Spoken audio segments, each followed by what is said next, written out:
दोस्तों, राहुल गांधी ने जिस तरीके से छात्रों की गूंज पूरे इवेंट में पेट्रियार्की को लेकर के बात किया है, इसने एक बहुत बड़ा इम्पैक्ट छोड़ा है, खास करके एक ऐसे समाज पे जो पूरे तरीके से पेट्रियार्की पे चलता है। I love you, Rahul Gandhi. Rahul Gandhi as a leader is very nice. I think that he should become prime minister. Rahul Gandhi ने समाज के सामने एक बहुत जोरी सवाल खड़ा किया कि क्या हमारे भारत की महिलाओं को केवल सुरक्षा ही चाहिए या अपनी जिंदगी स्वतंत्र तरीके से जीने का अधिकार भी चाहिए। Today,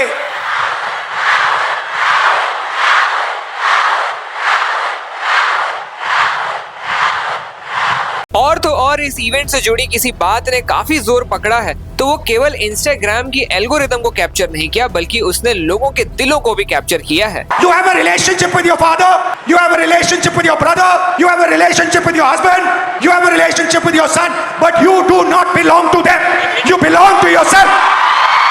जी हाँ दोस्तों, ये सब कुछ हुआ है पुणे की धरती पे, जिसको हम कहते हैं सावित्रीबाई फुले की धरती, जहाँ पर राहुल गांधी ने सिर्फ स्टूडेंट पर्सपेक्टिव से बात नहीं किया, बल्कि यहाँ पर आकर के उन्होंने भारत की उन सभी महिलाओं को सुनने की कोशिश की जो हमेशा से अनसेड और अनहर्ड रह जाती हैं। हालांकि सरकार के तरफ से भी इस इवेंट को शुरू होने से पहले ही खत्म कर देने के लिए तमाम नाकामयाब कोशिशें रही हैं। ठीक वैसे ही जैसे सरकार ने पहले भी 3 छात्रों की गूंज इवेंट को रोकने की पूरी कोशिशें की थी, चाहे ये इवेंट कोटा में हो, देहरादून में हो या प्रयागराज में हो। सरकार ने अपने तरीके से जितनी हो सके उतनी सारी चुनौतियां ले आकर खड़ी कर दी, जैसे बुकिंग ग्राउंड को कैंसिल करा देना, नहीं तो उसी ग्राउंड में किसी म्यूजिकल कॉन्सर्ट को फ्री में करा देना, और अगर बात इतने से भी ना बने तो उन्हीं ग्राउंड पे गटर का पानी खुलवा देना। मगर अफसोस सरकार की उन सभी नाकामयाब कोशिशों की, जिसके बावजूद भी छात्रों की गूंज को एक सक्सेसफुल तरीके से कंक्लूड किया गया। मगर क्या बीजेपी सरकार इतने में ही रुकने वाली थी? बल्कि सरकार ने तो पुणे की इवेंट, जो कि छात्रों की गूंज का चौथा एपिसोड है, उसको तक रोकने की पूरी कोशिशें की। सरकार ने तो इवेंट के ठीक 2 दिन पहले section 33 of Maharashtra police act लगा दिया, और जब सरकार को इतने से भी मन नहीं भरा तो उन्होंने न जाने कितने सारे कंडीशंस भी लगा दिए इस इवेंट को लेकर के, ताकि जितना हो सके लोगों को राहुल गांधी से मिलने से रोका जा सके। मगर इन सबके बावजूद भी सरकार को इस बात का डाउट था कि लोग जा करके राहुल गांधी से जुड़ेंगे, जिसको देखते हुए एबीवीपी के गुंडे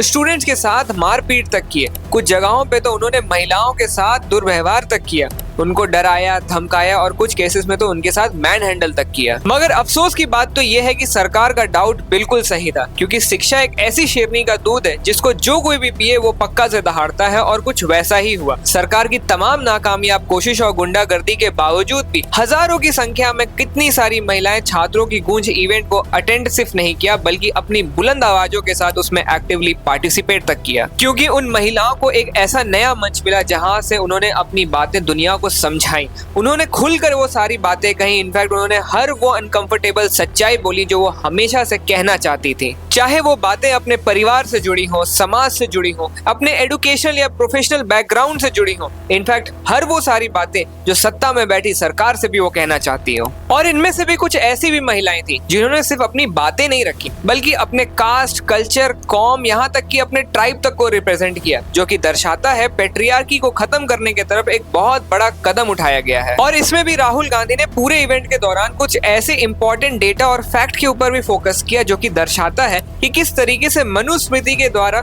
लोगों की जिंदगियों को कंट्रोल किया जा रहा है, खास करके महिलाओं को। और सिर्फ कंट्रोल नहीं किया जाता, बल्कि उनको एक वक्त के बाद तबाह तक कर दिया जाता है। और ये कंट्रोल किसी भी प्रकार का हो सकता है, चाहे ये डिसरिस्पेक्ट के फॉर्म में हो, टाइम की पाबंदी हो, या फाइनेंशियल प्रेशर हो। मगर आप जब इस कंट्रोल की ऊपरी सिरे में देखेंगे तो हमेशा एक पुरुष ही बैठा होता है, जो इन सभी औरतों की जिंदगियों को कंट्रोल करता है, चाहे वो औरत क्या खाए, क्या पहने, कहाँ जाए, किससे मिले, किससे न मिले। और इन्हीं सारी बातों को ध्यान में रखते हुए राहुल गांधी ने कुछ इंपॉर्टेंट डेटा और फैक्ट निकाला अपने भारत देश से जुड़ा हुआ, जिसमें ये बात साफ साफ लिखी हुई है कि 80% ऐसी महिलाएं जिनको अक्सर करके सेक्सुअल हरासमेंट झेलना पड़ता है, 50% ऐसी महिलाएं हैं जो पढ़ाई और जॉब छोड़ देती हैं क्योंकि आगे सेफ नहीं है, 84% ऐसी महिलाएं हैं जो जॉब करने के लिए परमिशन लेती हैं, और इसमें भी गिन करके 8% ऐसी महिलाएं जिनके पास खुद की प्रॉपर्टी है, 45% ऐसी महिलाएं हैं जो शादी और घर के प्रेशर में आकर के अपना होता हुआ जॉब भी छोड़ देती हैं, और उसमें भी कुछ 60% महिलाएं हैं जो घर से अकेले बाहर निकलने समय भी 10 बार सोचती हैं। और जब बात इतने से भी नहीं बन रही होती है तो 4.5 लाख गर्भपात करा दिया जाता है, क्योंकि कोख में पल रहा बच्चा